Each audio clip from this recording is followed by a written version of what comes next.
As we all prepare to celebrate our independence this weekend, perhaps no issue divides our nation more than immigration. From terrorism and crime to economic worries like lack of jobs. The nation's welcome mat appears smaller now than ever before. Just ask Dean and Laura Franks, a York County couple now just days away from being kicked out of the country. And you just get to the point where all the fight's gone and you just want it to be over. So it's like a bad dream. In their minds, Dean and Laura Franks spent a decade living the American dream, a dream now dashed, they say, because they're not Americans. If it had happened in the first year, it would have been easier to swallow. But after you've built a home and a life here and friends and, you know, good friends, after 10 years to say get the hell out,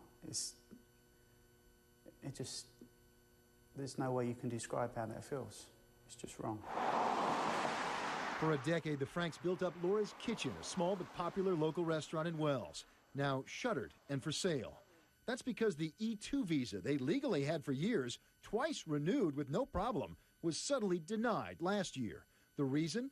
An immigration caseworker in California reviewing their numbers declared their business marginal, not profitable enough, even though they made enough to run the business, live virtually debt-free, and employ local people part-time. Their reaction? No clue at all. Stunned.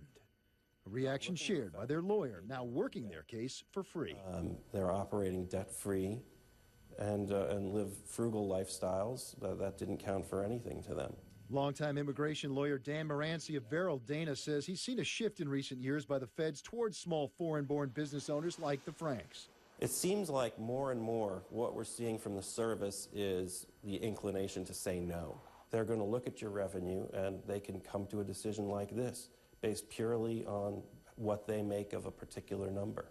So far, all appeals have been denied and time is running out. Their tourist visa, the only way they could temporarily stay, expires in days, with little prospect to get a new visa or to sell their business or home in time.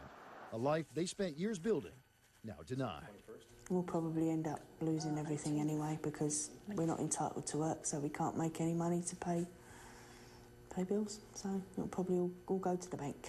10 years just worked for nothing. May as well not bothered. The Franks are now trying to secure a rare work permit to stay in the country while they try the even longer shot of getting the feds to reconsider their visa.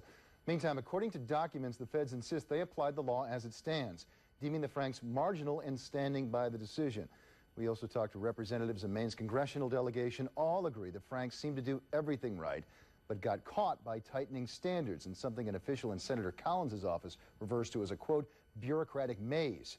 There is talk of reforming that maze, but if that happens, it almost certainly will not come in time for the Franks.